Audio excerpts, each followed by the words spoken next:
She whispered, "My father and brother did that." What the rancher did next left everyone speechless. The first thing Colton Hale noticed about her was not her face. It was her hands. She was drawing water from the old stone well at the edge of the Larkspur Creek property, her back turned to him, her arms working the rope with the practiced efficiency of someone who had done hard labor since before she could read. The rope bit into her palms. He could see that even from 20 yards away, the way she gripped it, the way her knuckles whitened and then released, like breathing. The sun was barely up. The sky behind the mountains was the color of a bruise slowly healing, purple fatting into pink, pink fatting into gold. The desert morning smelled like sage and something sweeter, something he couldn't name. Colton had been riding since before dawn. He was 32 years old, built like the land itself, broad-shouldered, unhurried, weathered in a way that made him look like he had earned every year of his age honestly. He had inherited the Hale Ranch from his father 6 years ago, after the old man died quietly in his sleep, and he had run it alone ever since. Not because he had to, because he chose to. There was a particular kind of peace in solitude that Colton had come to depend on, the way some men depend on whiskey or prayer. He pulled his horse to a stop. The woman at the well hadn't heard him. She was still working the rope, and now he could see the bucket coming up, heavy, water sloshing over the rim, and she leaned back to take its weight, and that's when the handle of the well snapped. It happened fast. The bucket swung hard, the rope went slack on one side, and she stumbled backward, her boots slipping in the mud at the well's base. Colton was off his horse before he thought about it. He crossed the distance between them in long, quick strides, and he caught her, one arm around her waist, one hand grabbing the rope before it could whip back and strike her. And for one suspended second they were pressed together, her back against his chest, both of them breathing hard, the water bucket swinging uselessly on its broken arm. She went very still. He let go immediately and stepped back, giving her room the way you'd give a spooked animal room. "You all right?" he said. His voice came out quieter than he intended. She turned around slowly. She was younger than he'd expected, maybe 20, maybe 21.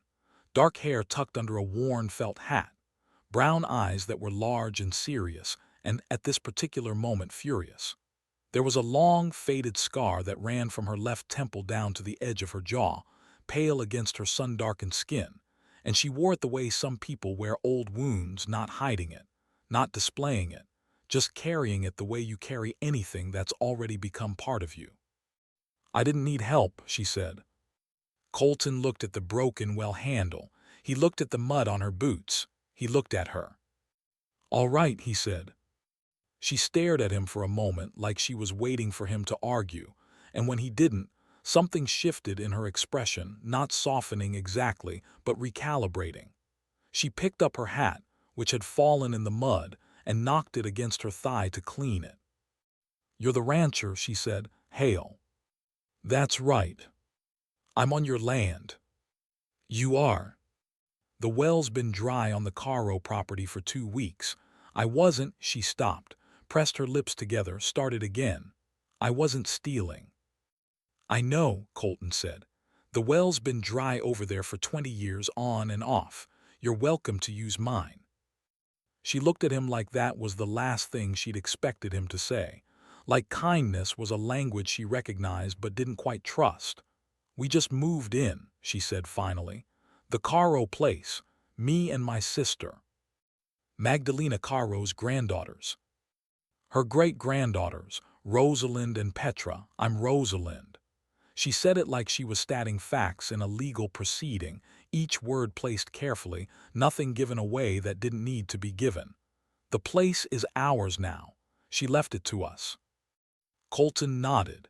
He'd heard that old Magdalena had passed in the spring and that the property would go to family. He hadn't heard anything about who that family was or where they were coming from.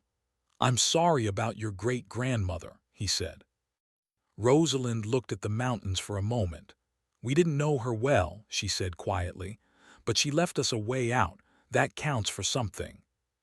There was something in the way she said it, a way out that Colton didn't ask about. Not then. He had a sense about people, the way you develop a sense for weather after enough years outdoors, and something about this woman told him that her story was the kind that needed to be approached slowly, from the side, the way you'd approach a fire that was still deciding whether to go out or spread. He fixed the well handle.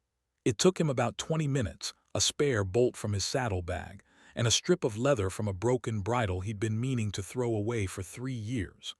Rosalind didn't thank him. She stood to the side and watched him work with her arms crossed, and when he was done she tested the handle herself, twice, 3 times methodically, before she seemed satisfied.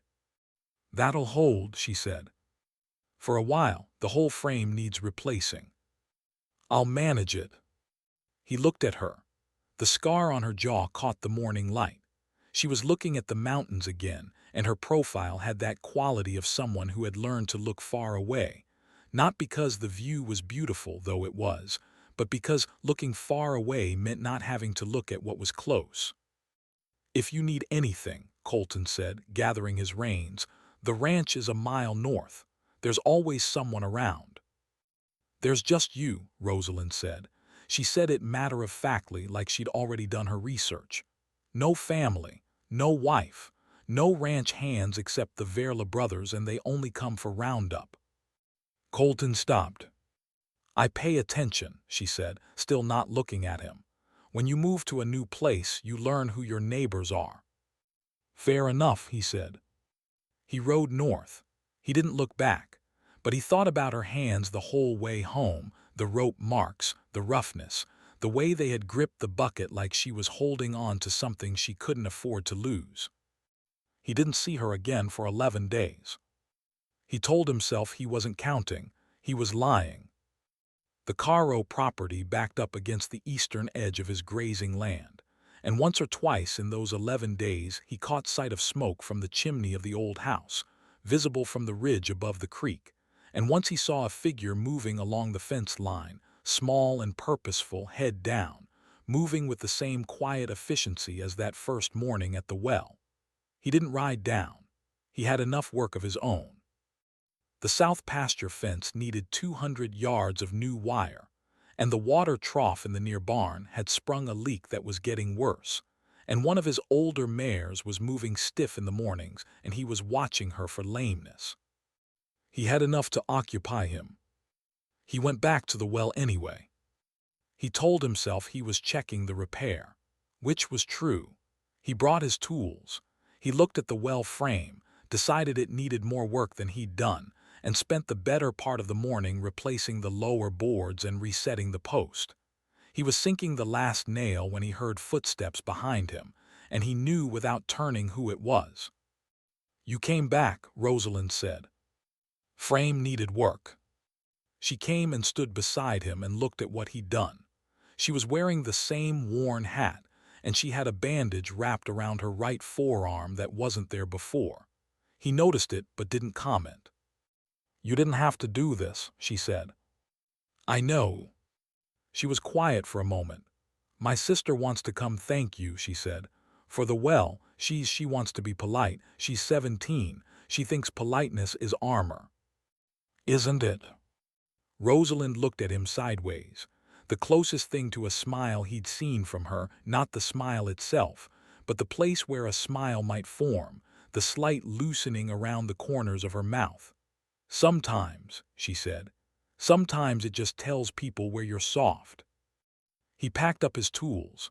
The morning was warming fast, the way desert mornings do, the air turning from cool silk to dry heat in what felt like minutes. "How's the house?" he asked. "Standing, barely." She said it without complaint. "The roof on the east side needs work before fall. The well pump inside is rusted solid. One window is boarded up, and I haven't decided if that's someone's choice or just what happened." She paused. "Petra cried the first night. She thought I was sleeping." Colton was quiet. "I wasn't sleeping," Rosalind said. He didn't say he was sorry. He had a feeling she'd heard that enough and that it hadn't helped. Instead he said, "I've got spare window glass in the barn. Left over from when I replaced the farmhouse windows 2 summers ago. You're welcome to it." She looked at him, that same recalibrating look from the first morning, like she was adjusting something internal. "Why?" she said. "Why what? Why are you being kind to us?" He thought about it. It was a serious question, and she deserved a serious answer. "Because you're neighbors," he said, "and because nobody should have to start over in a place that's already fighting them." The way she looked at him then, he couldn't have described it. It wasn't gratitude exactly. It was more like recognition. Like she had been expecting the world to be one thing, and he had turned out to be slightly different, and she was still deciding what to do with that. "Thank you," she said. Just those 2 words, plain and direct. But coming from her, he understood they cost something. He met Petra the following Sunday. Petra was 17 and small, and looked like Rosalind softened by a decade of less hardship. The same dark eyes, the same strong jaw, but where Rosalind moved like someone braced for impact, Petra moved like someone who still believed she could outrun whatever was coming. She had a quick smile and a quicker tongue, and she shook Colton's hand with 2 hands, the way his grandmother used to, and said, "Mr. Hale, my sister says you fixed our well and replaced the frame and brought us window glass, and she forgot to be adequately grateful, so I'm being grateful on her behalf." Rosalind, standing behind her, looked at the sky. "She was plenty grateful," Colton said. "She said 2 words. They were good words." Petra beamed. Rosalind's expression did not change, but something in her posture shifted, the faintest relaxation in her shoulders, the kind you'd miss if you weren't paying attention. Colton was paying attention. They were standing in the yard of the Caro place, which Colton hadn't visited in years. It was in rougher shape than he'd expected. The porch sagged. The paint had long since given up the fight. The garden that old Magdalena had once been known for throughout the county was now a tangle of dry stalks and volunteer weeds. But someone had been at work here. There was fresh lumber propped against the porch, and the front step had been replaced, and through the open door he could see that the interior had been cleaned to a shine that the exterior didn't yet reflect. They had been working hard. He thought about that, the 2 of them, Rosalind and Petra, arriving at a half-collapsed property in the middle of nowhere and simply beginning. No complaints he'd heard of, no requests for help, just the smoke from the chimney every morning and the sound of hammers some afternoons, carried on the wind. Petra showed him the garden. She had plans drawn on the back of a flour sack, neat rows, labeled in handwriting so small and careful it looked like she was afraid of wasting space on the paper. Colton crouched down and looked at the soil, took a handful, rubbed it between his fingers. "This'll grow," he said. "Once you work the crust off the top, it's good earth under there." Rosalind said the same thing, Petra said, pleased. He glanced up. Rosalind was leaning against the porch post, watching them. She had taken her hat off and her dark hair was loose around her face in the warm wind, and she was looking at him with an expression he couldn't read, thoughtful, guarded, something underneath those 2 things that he didn't have a word for yet. "Come for supper," Petra said. "We don't have much, but Rosalind makes good beans." "Petra," Rosalind said. "She does. It's not a poor invitation just because it's beans." Colton looked at Rosalind. She was watching him with that same careful expression. "Another time," he said. "I've got a mare I'm watching." He saw something cross Rosalind's face, quickly, too quickly to name, and then it was gone. "Another time, then," Petra said cheerfully. He rode home and stood in his own kitchen for a long time, not cooking, not doing anything, just standing at the window that faced south, where the Caro property was just visible as a thin line of smoke against the evening sky. He was not a man given to impulse or sentimentality. He had lived alone long enough that his own company had become comfortable, familiar as a well-worn coat. He did not need things the way some people needed things. He had trained himself out of that kind of wanting, carefully, over years, after a series of smaller losses that had taught him the relationship between wanting and pain. He made himself supper and ate it alone, and did not think about Rosalind's expression when he'd said no. He thought about it all night. It rained in the second week of September, which was unusual, and the rain was heavy enough to wash out the low crossing on Larkspur Creek and turn the valley road to red mud that swallowed wagon wheels up to the axle. Colton spent 2 days helping pull stuck vehicles out of the worst sections, because that was what you did, and on the third day, he rode past the Caro property and saw that the east side of the roof had not survived. Half of it had come down. He rode to the house. Rosalind met him in the yard, and she looked tired in a way she hadn't let him see before, genuinely tired, the kind that goes into the bone. There was mud on her face and both hands were bandaged now, not just one. Behind her, through the open front door, he could see that one whole room was open to the sky. The ceiling collapsed inward, wet debris covering what had been the floor. "Rosalind," he said. "I know," she said. "How bad is it?" "The back bedroom," she said it flatly. That was our room, mine and Petra's." She stopped. "Petra's at the neighbor's down south. She doesn't know yet how bad it is. I didn't want her to see it like this." He got off his horse. "I can help fix it." "It's not your roof." "No, but I've got the lumber and I've done this kind of work before, and you need it done before the next rain." He looked at the sky. "Which is coming? 2 days, maybe 3. She was quiet for a long moment. He could see the war she was fighting, the pride and the practicality, the not wanting to owe and the simple arithmetic of a collapsed roof and an October sky. "I'll work alongside you," she said finally. "I'll carry hold nail. I'm not standing on the ground while you do my repairs." "I wouldn't expect you to." They worked for 2 days straight, with only a few hours off for sleep. He brought his lumber from the ranch, and his good hammers and a bag of nails, and they worked through the heat of the afternoon and into the dusk, and then lit lanterns and kept going, because the sky to the west had that particular heavy look that meant the next rain was closer than 3 days. He learned things about Rosalind in those 2 days that he couldn't have learned any other way. He learned that she worked without complaining and without slowing down, but that she had a habit. When something was difficult, when a beam was heavier than expected or a nail refused to set, of going very still for just a moment, eyes closed, breathing carefully, before she tried again. He learned that she had a dry, quiet humor that emerged without warning, usually when things were going badly. When the saw blade jumped and ruined a cut, she said, without looking up, "I told that board what would happen if it kept this up." And he had laughed before he could stop himself, and she'd glanced at him with a look that was almost startled, like she hadn't expected him to hear it.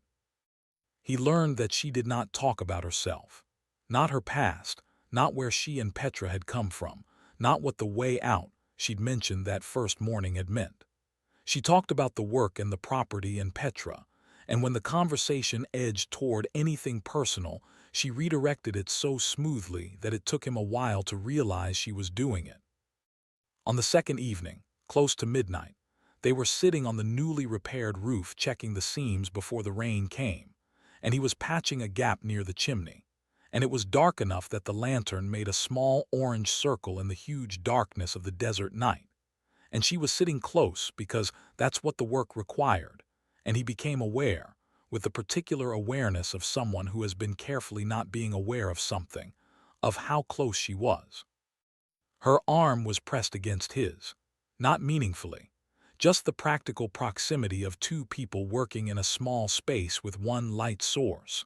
But the warmth of it, her arm against his in the cold night air, moved through him like something he didn't have language for. He focused on the chimney. "Colton," she said. He looked at her. She was looking at the valley below, at the dark shapes of the mountains against the sky, at the faraway glimmer of Larkspur Creek catching the moonlight. "Why did you really come back?" she said.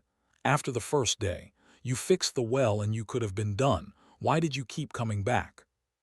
He thought about that. He owed her honesty, I don't know, he said, not completely. She nodded like that was an acceptable answer. Why did you let me? He said. She was quiet for a long time. Then, I don't know either, not completely. The rain started just before dawn, a steady, serious rain, and the roof held. She came to the ranch 3 days later with Petra, and Petra was carrying something wrapped in a cloth napkin, and she presented it to Colton with the solemnity of a diplomat delivering a treaty. Rosalind's cornbread, she said. It's not just beans this time. Consider it a formal thank you. It doesn't need to be formal, Rosalind said. Everything important should be formal, Petra said firmly. That way it counts. Colton took the cornbread. He looked at Rosalind over Petra's head. She met his eyes briefly and looked away. Come in, he said. I'll make coffee. The ranch house was large and sparse, the way bachelor houses get after years without a domestic voice. Clean, but empty of the small decorating touches that made a house say someone lives here and cares about it. There were books stacked on the kitchen table, and a saddle on the floor near the door, and on the wall above the fireplace, a painting of the mountains that his mother had done 30 years ago, and that he kept because it was the only thing of hers that had survived the fire that had taken the original house when he was 12.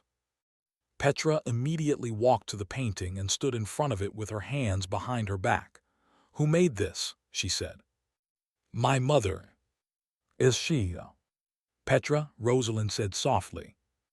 It's all right, Colton said. She died when I was young. Petra looked at the painting for another long moment. It's beautiful, she said. She saw the mountains like they were alive. He made coffee and they sat at the kitchen table, all three, and Petra talked about the garden, about the repairs still needed on the house, about a horse she'd seen at the trading post in town that she wanted with a longing she made no effort to hide. Rosalind was quieter than usual, even for her. She wrapped her hands around her coffee cup, and she watched Petra talk, and there was something in the way she watched her sister, fierce and gentle at the same time, the way you might watch something you've carried a long way, that made Colton's chest feel tight. When Petra went outside to look at his horses, he and Rosalind were alone in the kitchen, and the quiet was different from the quiet when Petra was in it, more deliberate somehow, more aware of itself. She's happy here, Colton said, not as small talk, as an observation. She's good at happy, Rosalind said. I used to worry about that. When we were, she stopped. I used to worry that happy was something she'd lose. Where did you come from? He said. She looked at her coffee cup. East, far east of here. He waited. We had family there, she said. We don't anymore. He knew that tone. He recognized it the way you recognize weather, not from the details but from the feeling in the air, the particular quality of the silence before something hard is said. Rosalind, he said quietly, you don't have to tell me anything. I know, she said. She looked up at him then, and her eyes were very direct and very still, and he had the sense of someone who had decided something. My father and my brother, she said. She said it plainly, without performance, the way you say something you've already said to yourself 10,000 times, and it's lost the power to destroy you even though it hasn't lost the power to hurt. The scar. It wasn't an accident. He was very still. Petra doesn't have any marks, Rosalind said. I made sure of that. She stopped. That's all I'll say about it. He wanted to say something. He didn't have words that felt equal to what she'd just given him. Not the story, she hadn't given him the story, but the fact of it, the truth of it, the trust of it. He sat with the weight of what she'd said, and he didn't try to make it smaller or fix it or put words around it. You got out, he said finally. We got out, she said. And then Magdalena Caro's letter arrived, the only piece of luck we'd ever had from a woman we'd barely met. She smiled slightly. Old women are sometimes the bravest people. Yes, he said. She looked at him for a moment. The morning light came through the kitchen window and fell across the side of her face, and the scar was just part of her face, just a part of her face, and she was looking at him with something he hadn't seen in her before. Not the careful measuring look, not the recalibrating look, but something closer to simply being looked at, simply letting herself be seen. Then Petra's voice came in from outside, admiring his horses loudly, and the moment dissolved. But it had happened. He knew it had happened. And from the way Rosalind looked down at her coffee cup, he thought she knew it too. October came in cool and dry, the mountains going red and gold the way they did every fall, as if the desert was trying to prove it could be beautiful by other means. Colton and Rosalind fell into a rhythm that neither of them had planned and neither of them named. She came to the ranch well every morning before he was usually up, and sometimes he was up and they passed each other in the blue pre-dawn light and exchanged words, practical words, about the weather or the animals or what needed doing. And those few minutes in the cold morning air became something he looked forward to with a particular quiet intensity. He found reasons to ride past the Caro property. He was honest with himself about this. He did not pretend it was entirely about the fence line or checking the creek level. He rode past, and sometimes she was in the yard and they talked for a few minutes, and sometimes she wasn't visible and he kept riding, and the difference between those two outcomes was larger than it should have been for a neighbor passing by on a normal morning. He fixed the porch on the Caro house, because it needed fixing and it would get worse if it wasn't done. He did it on a Tuesday while Rosalind was in town with Petra, and he left before they got back. And when she passed him at the well on Wednesday morning, she looked at him for a long moment and said simply, "The porch." And he said, "It was going to go through by spring." And she said nothing else, but she held his gaze a beat longer than was strictly necessary. He thought about that extra beat. He thought about it at breakfast, and while he was riding fence, and while he was eating supper alone that evening, and he did something he almost never did. He sat on his front porch in the dark after supper and thought about nothing useful at all, just sat in the quiet thinking about a woman looking at him in the early morning light. He was 40 miles from the nearest town of any size and 32 years old, and he had been alone long enough that he'd made peace with it, or thought he had. He had arranged his life around his peace with it. And now there was this slow, patient disruption, not dramatic, not anything he could name outright, just a presence that had shifted something in the air around him, the way a new window in an old room shifts the quality of the light. Petra told him one afternoon when she stopped by the ranch to borrow a shovel and ended up staying for an hour that Rosalind had nightmares. She told him this in a matter-of-fact tone, not gossiping, just explaining something she thought he should understand. "She's better than she was," Petra said. "When we first left, she barely slept. She'd sit up all night with the lamp on. Now she sleeps most nights. The quiet out here helps." She paused. "She trusts this place. She doesn't trust places easy." "I know," he said. Petra looked at him steadily. For 17, she had remarkably steady eyes. "She doesn't trust people easy either," she said, "but she trusts you." He didn't say anything. "I just thought you should know that," Petra said, "because she won't say it herself." She took the shovel and left, and Colton stood in the barn doorway and watched her go, and felt the particular discomfort of being seen clearly by someone who had not been asked for that clarity. There was a moment in the third week of October that he would think about for a long time afterward. He had been helping Rosalind work the crust off the garden soil, the preparation she and Petra had been planning since that first visit, and the day had been warm and long, and they'd worked through the afternoon side by side, turning the earth, and they were tired in the good way, the way that comes from physical work honestly done. The sun was getting low. The mountains were doing their red and gold performance. Petra had gone inside to start supper, and he and Rosalind were still in the garden, leaning on their tools, not talking. He was looking at the mountains. She was looking at him. He didn't know that until he turned and found her looking, found her watching him with an expression that was unguarded in a way he had never seen from her, open, almost wondering, like she was seeing something she hadn't expected to see. She didn't look away when he caught her looking. She held his gaze, and the moment stretched out between them, warm and still and freighted with something neither of them said. Then she looked down at the turned earth and said, "It'll be good soil by spring." "Yes," he said. His voice was slightly wrong. He cleared his throat. "It will." She didn't look up again, but he could see the color in her face, the warmth in her cheeks that hadn't been there before, and his own heart was doing something it had not done in a very long time, something he did not have a steady response to. He rode home in the blue dusk, and the desert was very quiet and very large, and he felt, in the good way, small inside it. He almost told her. 2 weeks after the garden afternoon, she came to the ranch in the early evening. Unusual. She almost never came at evening. And she had a cut on her hand from a fence wire, and she knocked on the door and said in her usual practical way that she needed to borrow a bandage. He brought her in and cleaned the cut at the kitchen table, and it was a small cut, nothing serious, but his hands were careful with hers, and she was very still while he worked, watching his hands with the same focused attention she brought to everything.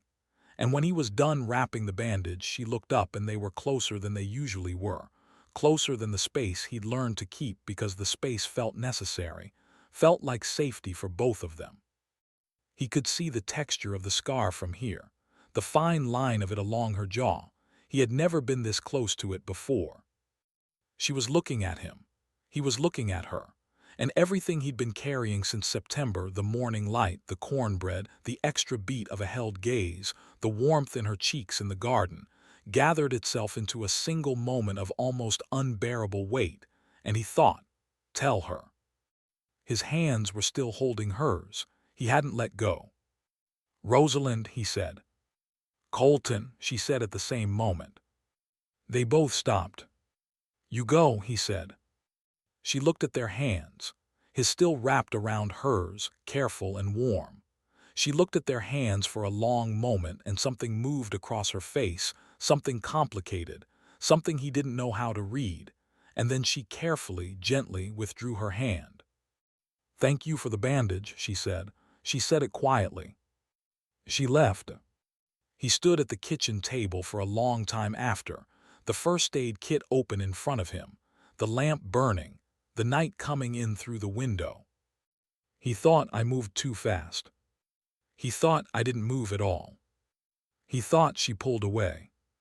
He thought about her face in that moment before she'd pulled away, not frightened, not repulsed, but complicated. Like someone standing at the edge of something high, feeling the pull of it, afraid of the pull. He understood that feeling.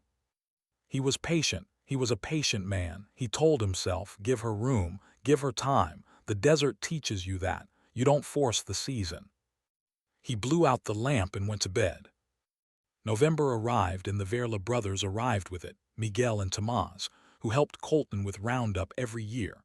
Good men both, loud and warm and full of opinions about everything. They brought their energy into the ranch like a weather system, filling the quiet spaces with noise and laughter and the smell of wood smoke and chili. And Colton found that he'd gotten more accustomed to quiet than he'd realized, because the noise, pleasant as it was, felt like something he had to adjust to.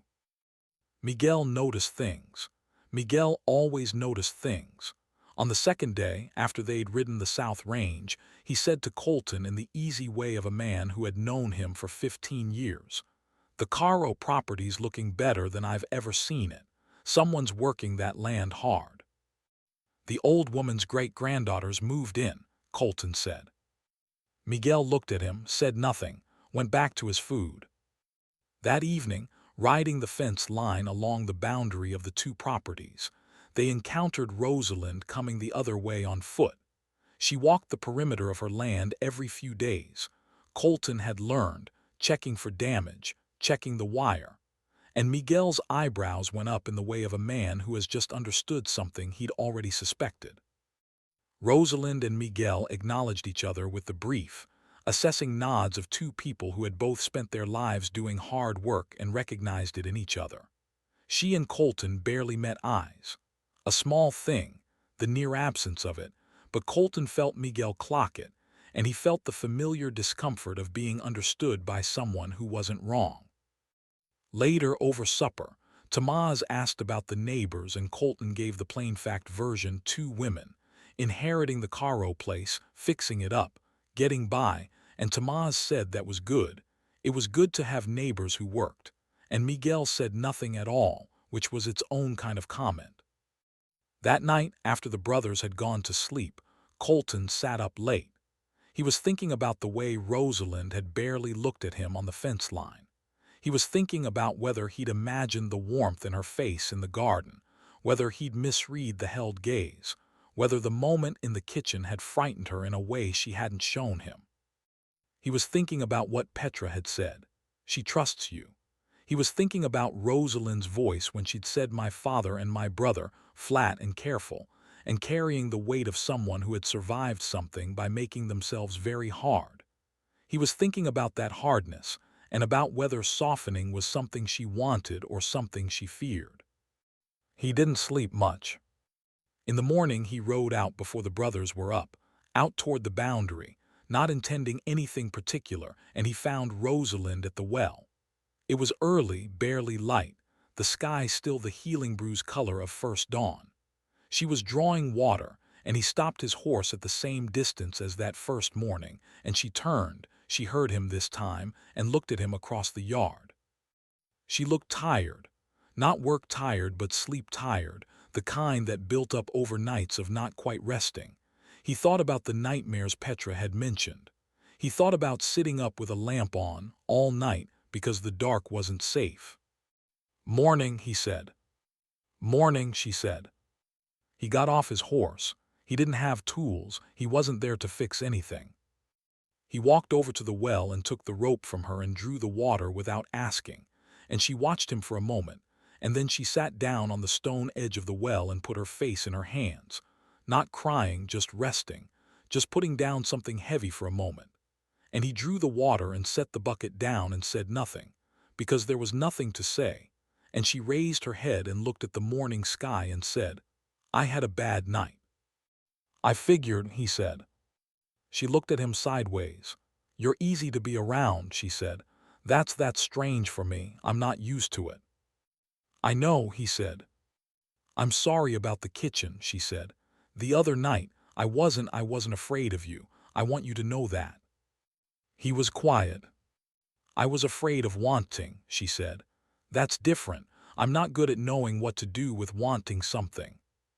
He sat down on the well edge a careful distance from her. Not too close, not too far. The morning was brightening fast. Somewhere in the brush a bird was doing its early morning inventory of the world. "Neither am I," he said. "Not anymore." She looked at him then, a real look, not the careful measuring one but the direct one, the one that felt like being stepped into. "What happened to you?" she said. "Not the losses, I know there were losses. I mean, what made you build all this quiet around yourself?" He thought about how to answer. He thought about the careful architecture of the life he'd built, the solitude, the self-sufficiency, the peace with aloneness that had taken years to construct and that he'd believed was solid. "I decided it was safer," he said, "to want less, to expect less." "Did it work?" "For a long time," he said, "I thought it did." She looked at the mountains. He looked at the mountains. The bird kept doing its work in the brush. "What changed?" she said. He didn't answer, but he turned his head and looked at her, and she turned her head at the same moment and looked at him, and the answer was obvious, and they both knew it. And neither of them said it, and somehow the not saying felt more intimate than saying would have been. She stood up and picked up her bucket. "Come for supper Sunday," she said. It was not a question. Petra's been asking. "All right," he said.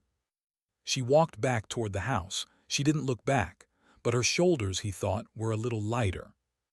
Supper on Sunday was beans and cornbread, and a chicken that Petra had been arguing with for 3 weeks, and it was the best meal he'd had in years, and he knew that wasn't entirely about the food. The three of them sat around the small kitchen table and Petra talked and Rosalind cooked and served and ate with quiet efficiency. And every so often their eyes met across the table and there was the warmth again, the gardening afternoon warmth, but steadier now, less frightened of itself.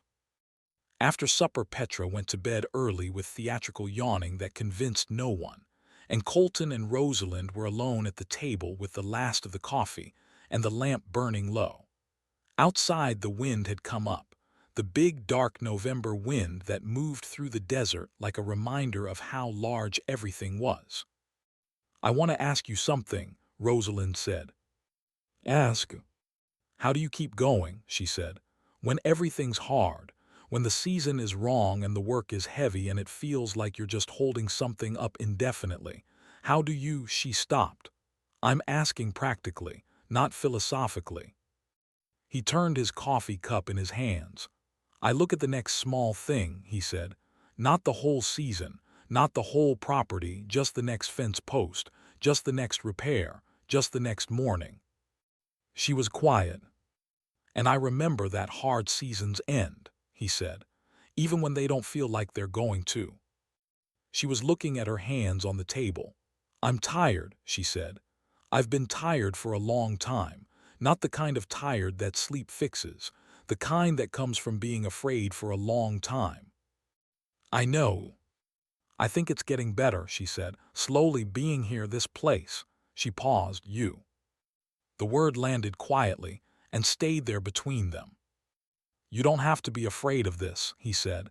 He meant it carefully. He meant it for both of them. "I know," she said. She raised her eyes to his. "That's the strange part. I know I don't, and I almost don't." December brought cold that settled into the bones of the valley and stayed. The mountains were white above the tree line, and the mornings were so cold that the well rope frosted over and had to be worked loose, and Colton made sure the Caro property well had a proper cover before the worst of it came.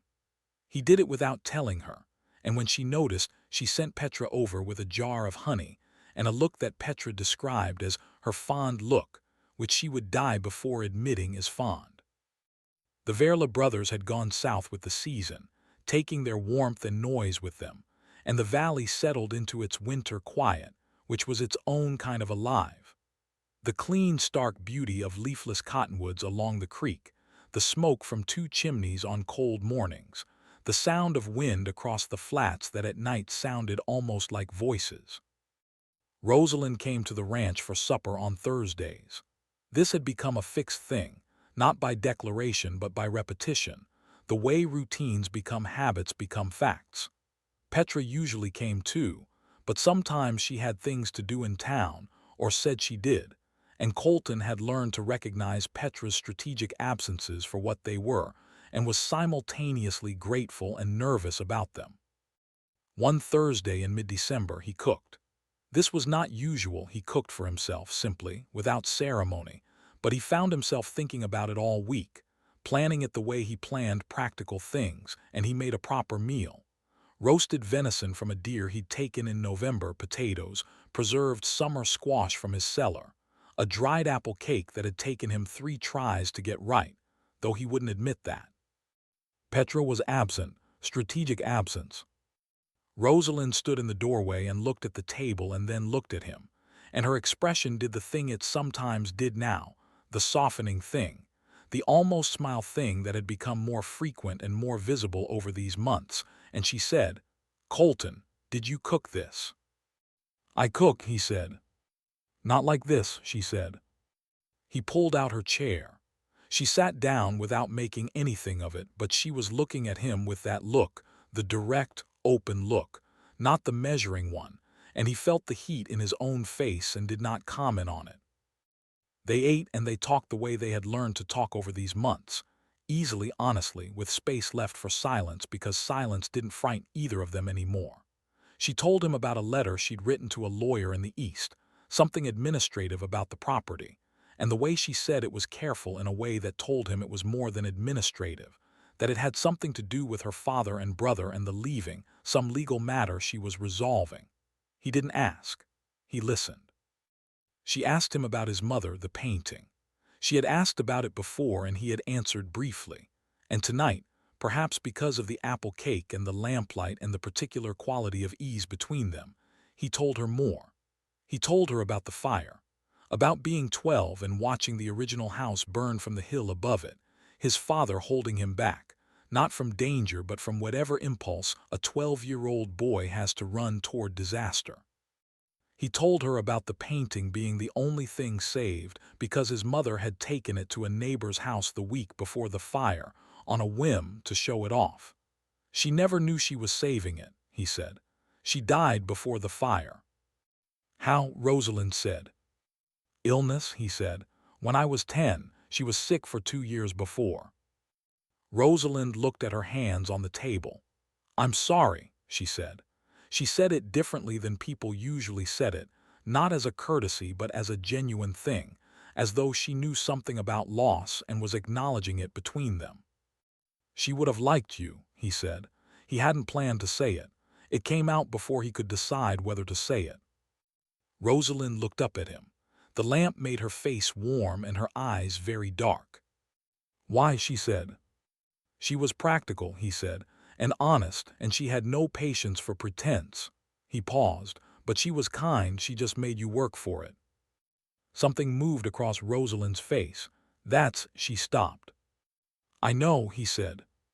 She looked at him for a long moment. He looked back. The fire popped in the hearth. The wind worked at the windows. Something had shifted in the room, some new degree of closeness, and he felt it and he thought she felt it, and neither of them moved from their chairs. Colton, she said. Her voice was slightly different, quieter. Yes. I've been thinking about the kitchen, she said.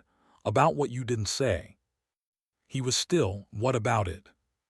I've been thinking that. She paused. She was looking at the table. I've been thinking that I would like you to say it, whatever it was. She raised her eyes. If you still. It's still, he said. He said it quickly before he could think about it. She looked at him, he looked at her. The fire, the wind, the lamp. I don't know how to do this well, she said. I want to be honest about that. I don't have the context for it, the right kind of context. What I have is wrong examples and a lot of scar tissue. I know, he said. I have my own version of that. I know you do, she said. That's part of why. She stopped again. She was not usually someone who stopped and started like this. She was usually precise.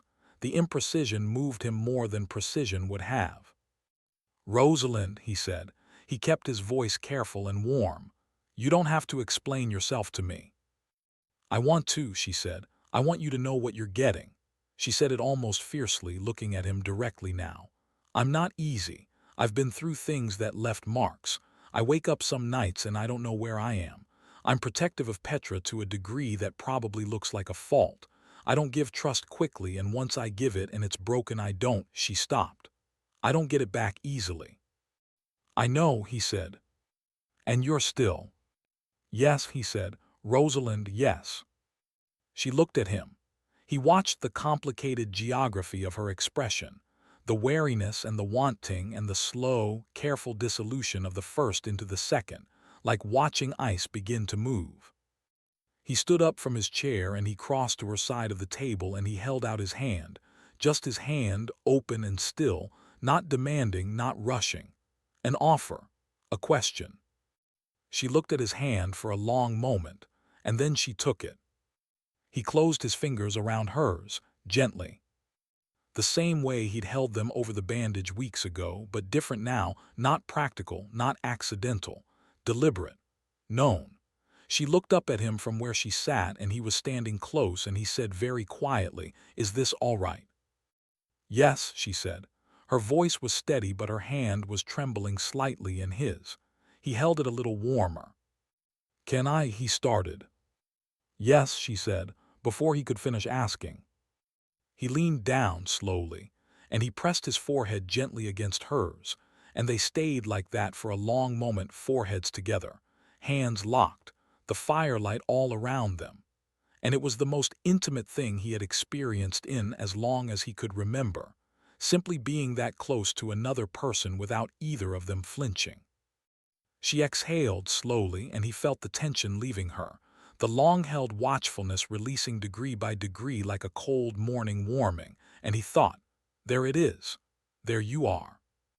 The rest of the night, that is a story for another telling. January came with its clean cold, and February with its false thaw, and March with the first real warmth and the creek running high and fast with snowmelt from the mountains.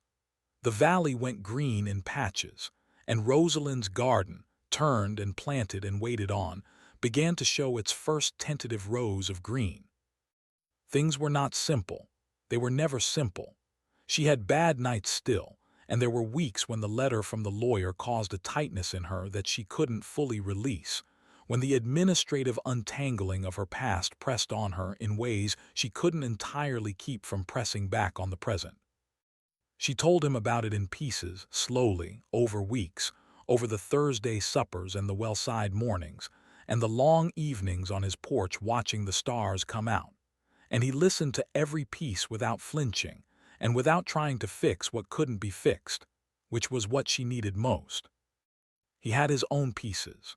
He told her about the years after his father died, the loneliness he'd built into something he called independence because independence sounded like a choice. He told her about the ways he'd made himself small inside his own life without realizing he was doing it. She listened the way she listened to everything. Seriously, completely, with the patience of someone who understood that being heard was rare and therefore valuable. Petra bloomed. There was no other word for it. The property bloomed along with her, the porch solid, the roof sound, the garden producing, the inside of the house transformed from a survival camp into a home.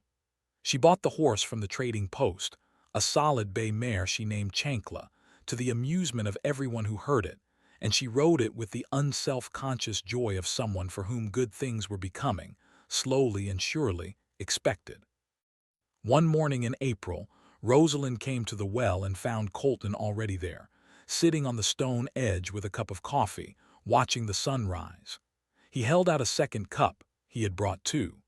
She took it without a word and sat beside him, close, their shoulders touching in the easy way of people who had moved past the self-consciousness of proximity. The sky was going through its colors, pink and gold and the fatting purple of a night finally done.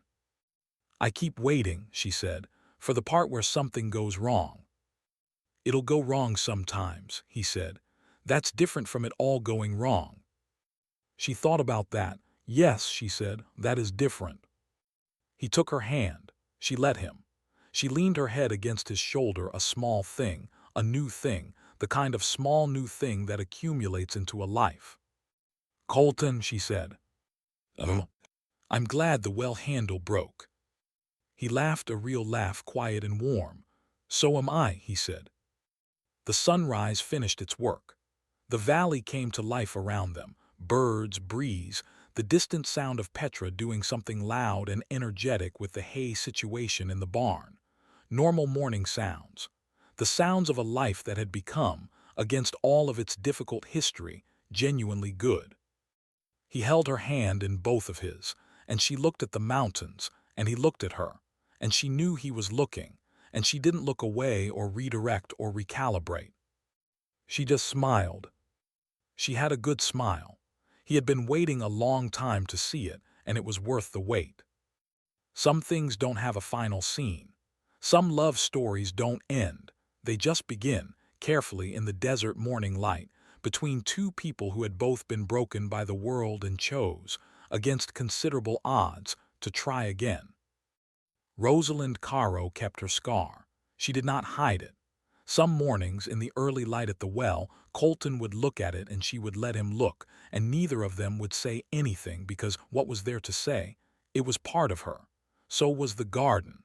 So was the way she held her sister. So was the way she had said yes when she could have kept saying not yet. And Colton Hale, who had built his peace out of smallness and solitude, learned that peace could also be built out of something larger. That the quiet he'd lived in for so long could hold another person in it without becoming less itself. The desert had plenty of room. It always had. End of part 1. If you've made it this far, thank you, genuinely. You stayed through the whole thing, and that means something. If this story moved you even a little, even once, if Rosalind's quiet courage or Colton's patient warmth landed somewhere real, please hit that like button. It tells me these stories matter.